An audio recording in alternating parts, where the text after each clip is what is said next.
नारायण के सभी प्रिय भक्तों को, जो उनसे अनंत प्रेम करते हैं, उनके लिए श्रद्धा रखते हैं और भक्ति रखते हैं, ऐसे सभी भक्त गणों को मेरा सादर प्रणाम। स्पिरिचुअल एंड इनर पीस आप सभी का स्वागत करता है।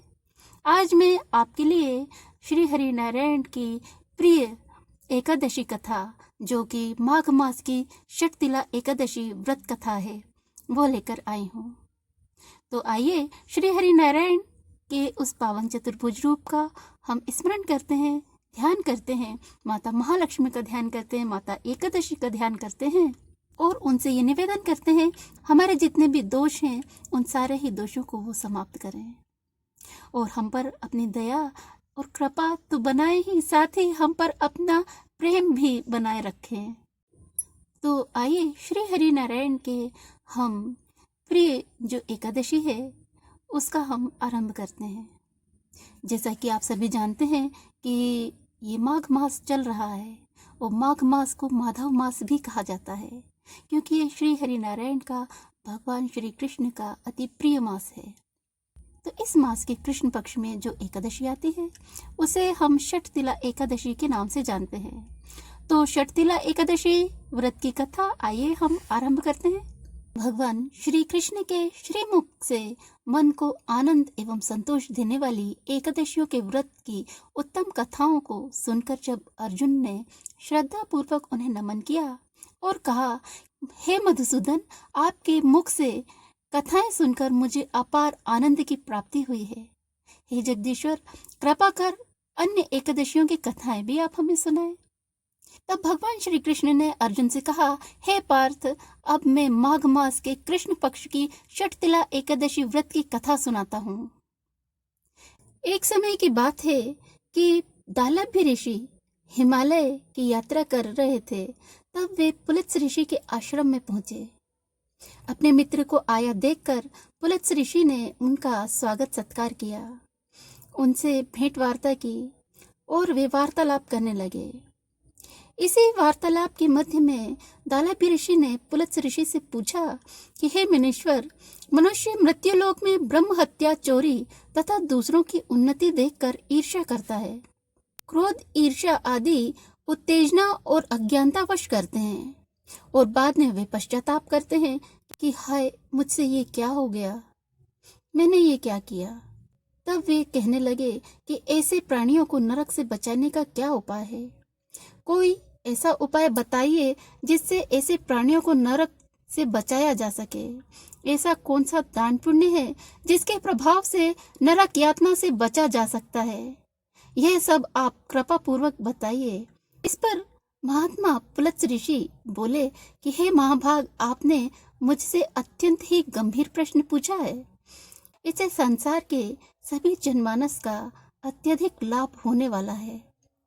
जिस भेद को इंद्र आदि देव भी नहीं जानते हैं, यह भेद मैं आपको अवश्य ही बतलाऊंगा, ताकि जन कल्याण और लोक कल्याण हो सके। इसे आप ध्यान पूर्वक सुनिए। माघ मास आने पर मनुष्य को स्नान आदि से शुद्ध रहना चाहिए और इंद्रियों को वश में करके तथा काम, क्रोध, लोभ, मोह, ईर्ष्या और अहंकार आदि से सर्वथा बचना चाहिए। पुष्य नक्षत्र में गोबर, कपास, तिल मिलाकर कंडे उपले बनाना चाहिए। उन कंडों से 108 बार हवन करना चाहिए। जिस दिन मूल नक्षत्र और एकादशी तिथि हो तब अच्छे पुण्य देने वाले नियमों को ग्रहण करना चाहिए। भगवान श्री हरि नारायण का पूजन कीर्तन करना चाहिए। एकादशी के दिन व्रत करें और रात्रि को जागरण करें तथा हवन भी करें। उसके दूसरे दिन धूप दीप नैवेद्य से भगवान का पूजन अर्चन करें और खिचड़ी का भोग लगाना चाहिए। उस दिन भगवान को पेठा, नारियल, सीताफल और सुपारी सहित अर्घ देना चाहिए तथा इसके पश्चात आपको इस प्रकार उनकी स्तुति करनी चाहिए कि हे भगवान, आप निराश्रितों को शरण देने वाले हैं, आप संसार में डूबे हुए का उद्धार करने वाले हैं। हे पुंडरीकाक्ष, हे कमल नयनधारी, विश्व विधाता, हे सुब्रमण्यम, आप लक्ष्मी जी सहित मेरे इस तुच्छ अर्घ को स्वीकार करें। इसके पश्चात ब्राह्मण को जल से भरा हुआ कुंभ तिल और दक्षिणा दान देनी चाहिए। यदि संभव हो सके तो ब्राह्मण को गौ और तिल का दोनों का ही दान देना चाहिए। इस प्रकार मनुष्य जितने तिल दान करता है वह उतने ही सहस्त्र वर्षों तक स्वर्ग में निवास करता है। आज के दिन तिल का स्नान, तिल का उपटन, तिलोदक अर्थात जो पितृ होते हैं उन्हें हम तर्पण करते हैं, उसे तिलोदक कहते हैं। तिल से किया हुआ उनका पिंडदान वो तिलोदक कहलाता है। तिल का हवन, तिल का भोजन और तिल का दान, इस प्रकार 6 रूपों में तिल का प्रयोग करना ही षट तिला कहलाता है। इससे अनेक प्रकार के पाप दूर हो जाते हैं। ऐसा कहकर पुलत्स्य ऋषि बोले कि अब मैं आपको षट तिला एकादशी के व्रत की कथा सुनाता हूँ, आप इसे ध्यानपूर्वक श्रवण कीजिए। एक समय की बात है कि देव ऋषि नारद जी ने भगवान श्री हरि नारायण से षट तिला एकादशी के संबंध में पूछा। वे बोलने लगे कि भगवान आपको नमस्कार है, कृपा कर आप हमें षट तिला एकादशी के व्रत का पुण्य क्या होता है यह बतलाएं। उसकी क्या कथा है तो आप ये भी बतलाने की कृपा करें।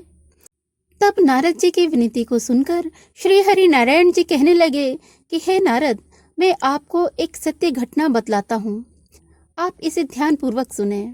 प्राचीन काल में मृत्युलोक में एक ब्राह्मणी रहा करती थी। वह सदैव व्रत किया करती थी। एक समय की बात है कि वह 1 माह व्रत करती रही। इससे उसका शरीर अत्यंत ही दुर्बल हो गया। वह अत्यंत ही बुद्धिमान थी, फिर भी उसने कभी देवताओं और ब्राह्मणों के निमित्त अन्न का दान नहीं किया था। मैंने ये विचार किया कि इस ब्राह्मणी ने व्रत आदि से अपना शरीर तो शुद्ध कर लिया है और इसे विष्णु लोक भी प्राप्त हो जाएगा, परंतु इसने कभी अन्न का दान नहीं किया। अन्न के बिना प्राणी की तृप्ति होना कठिन है। ऐसा सोचकर मैं मृत्युलोक में गया और ब्राह्मणी से अन्न की भिक्षा मांगी। तब ब्राह्मणी बोली कि हे महाराज, आप यहाँ किस लिए आए हैं? मैंने कहा मुझे भिक्षा चाहिए। इस प्रकार उसने मुझे एक मिट्टी का पिंड दे दिया। मैं उसे लेकर लौट आया। कुछ समय के पश्चात वह ब्राह्मणी मृत्यु को प्राप्त हुई। शरीर त्यागने के बाद जब वह स्वर्ग पहुंची तो मिट्टी के पिंड के प्रभाव से उसे उस स्थान पर एक आम्र का वृक्ष और ग्रह मिला, परंतु उसने अपने ग्रह को अन्य वस्तुओं से शून्य देखा तो वह घबरा गई और मेरे पास आई और बोली कि मैंने अनेकों व्रत किए, आपका पूजन अर्चन किया, परंतु फिर भी मेरा घर वस्तुओं से रहित है। इसका क्या कारण है? तब मैंने उसे बतलाया, तुम अपने गृह को जाओ और जब देव स्त्रियां तुम्हें देखने आए तब तुम उनसे षट तिला एकादशी व्रत का महत्व और विधि पूछ लेना। जब तक वे तुम्हें ना बतलाएं तब तक द्वार नहीं खोलना। भगवान के ऐसे वचन को सुनकर वह अपने घर को गई और जब देव स्त्रियां वहां आईं और द्वार खुलवाने लगीं तब ब्राह्मणी ने बोला कि यदि आप मुझे देखने आई हैं तो पहले षट तिला एकादशी का महत्व कहिए, उसके व्रत की विधि बतलाइए, तभी मैं द्वार खोलूंगी। उनमें से एक देव स्त्री बोली कि यदि तुम्हारी यही इच्छा है तो सुनो, मैं तुम्हें एकादशी का व्रत और उसके महत्व की विधि बतलाती हूँ। जब उसने षट तिला एकादशी का महत्व और व्रत की विधि बतला दी तब ब्राह्मणी ने द्वार खोला। जब देव स्त्रियों ने उसे देखा तो सभी स्त्रियों से अलग पाया। उस ब्राह्मणी ने भी देव स्त्रियों के कहे अनुसार ही षट तिला एकादशी का व्रत और पारण विधि विधान से किया और दान पुण्य आदि किया। इसके प्रभाव से उसका गृह भी धन्य धान्य से परिपूर्ण हो गया और उसका स्वरूप भी देव स्त्रियों के समान ही हो गया। अतः हे अर्जुन, मनुष्य को मूर्खता त्यागनी चाहिए, ईर्ष्या, द्वेष, अहंकार और कुविचारों को त्यागना चाहिए और षट तिला एकादशी का व्रत करना चाहिए।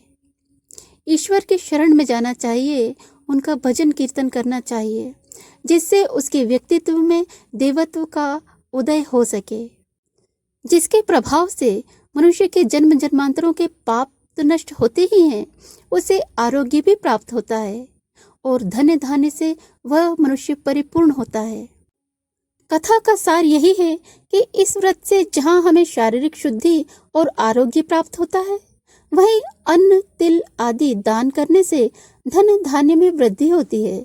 इससे यह भी ज्ञात होता है कि प्राणी जो जो और जैसा जैसा दान पुण्य करता है, शरीर त्याग करने के पश्चात उसे वैसा ही फल प्राप्त होता है। अतः धार्मिक कृत्यों के साथ हमें दान पुण्य आदि का भी अवश्य ही ध्यान रखना चाहिए। शास्त्रों में भी वर्णन है कि बिना दान आदि के कोई भी धार्मिक कार्य संपन्न नहीं माना जाता। अतः आप जब भी व्रत आदि करें तो दान अवश्य ही दें। तो ये थी षटतिला एकादशी व्रत की कथा। आपको ये कथा कैसी लगी आप हमें कमेंट करके अवश्य ही बतलाएं। साथ ही हमारे चैनल को आप सब्सक्राइब करना बिल्कुल भी ना भूलें और इसके पश्चात आप बेल आइकन को प्रेस करके ऑल पर क्लिक करना ना भूलें, जिससे हमारे सारे ही नोटिफिकेशंस आप तक समय पर पहुंच सकें। और यदि मुझसे कहीं कोई भूल हुई है, कोई चूक हो गई है, तो आप मुझे क्षमा करें। तो आज के लिए केवल इतना ही। जाने से पूर्व आइए हम श्री हरि नारायण को नमन करते हैं, माता महालक्ष्मी को नमन करते हैं, माता महातुलसी को, शालिग्राम स्वरूप श्री नारायण को नमन करते हैं। साथ ही एकादशी माता को भी नमन करते हैं और सबसे ये निवेदन करते हैं कि हमारे घर में वह निवास तो करें ही, साथ ही सद्विचारों का और सत्प्रवृत्तियों की वृद्धि भी करें, ताकि हम श्री हरि नारायण के निकट और निकट और निकट पहुँचते ही जाएं। तो इन्हीं भावों के साथ में आज मैं आप लोगों से विदा लेती हूँ। तो आइए जाने से पूर्व हम भाव से भरकर और प्रेम से, समर्पण से, भक्ति से भरकर एक बार श्री हरि नारायण के उन नामों का भी उच्चारण कर लेते हैं। तो कहिए, हरे कृष्ण कृष्ण कृष्ण हरे हरे, हरे राम राम राम हरे हरे। जय श्री कृष्ण, जय श्री राधे। नमस्कार।